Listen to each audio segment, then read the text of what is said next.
बिस्मिल्लाहिर्रहमानिर्रहीम। अस्सलामु अलैकुम। अगर ऐसा नहीं किया और हमारी डिमांड पूरी ना की तो ओडीआई वर्ल्ड कप 2023 से अभी बाइकआउट करे और अभी पाकिस्तान टीम को वतन वापस बुलाए। एहसान मानी ने बड़ा मुतालबा कर दिया। वो डिमांड और मांग क्या है, मुख्तसर वीडियो क्लिप आखिर तक लाजमी देखें और कमेंट सेक्शन में लाजमी तौर पर मुझे बताएं क्या आप एहसान मानी की इस बात से इत्तेफाक रखते हो या नहीं। दोस्तों, ओडीआई वर्ल्ड कप 2023 का आगाज हो चुका है, जहां पर पाकिस्तान क्रिकेट टीम ने पहले ही मैच में कामयाबी हासिल की, मगर साबिक चेयरमैन पीसीबी एहसान मानी का पाकिस्तान टीम को भारत से वापस बुलाने का मशरूत मुतालबा। इंटरनेशनल क्रिकेट काउंसिल आईसीसी के साबिक सदर और साबिक पीसीबी चेयरमैन एहसान मानी ने कहा है कि पाकिस्तान क्रिकेट बोर्ड लीडरशिप दिखाए। अगर पाकिस्तानी तमाशाइयों और सहाफियों को भारत के वीजे जारी नहीं किए जाते तो भारत के मैच से कबल पाकिस्तान क्रिकेट टीम को वापस बुलाया जाए। एहसान मानी ने कहा कि इन हालात में जहां भारत पाकिस्तानी तमाशाइयों और सहाफियों के लिए नो-गो एरिया बना हुआ है, पाकिस्तान क्रिकेट टीम का भारत में वर्ल्ड कप में खेलने का कोई जवाब नहीं है।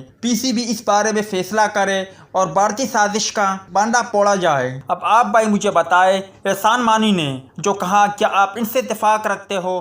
कमेंट सेक्शन में लाजमी तौर पर बताएं।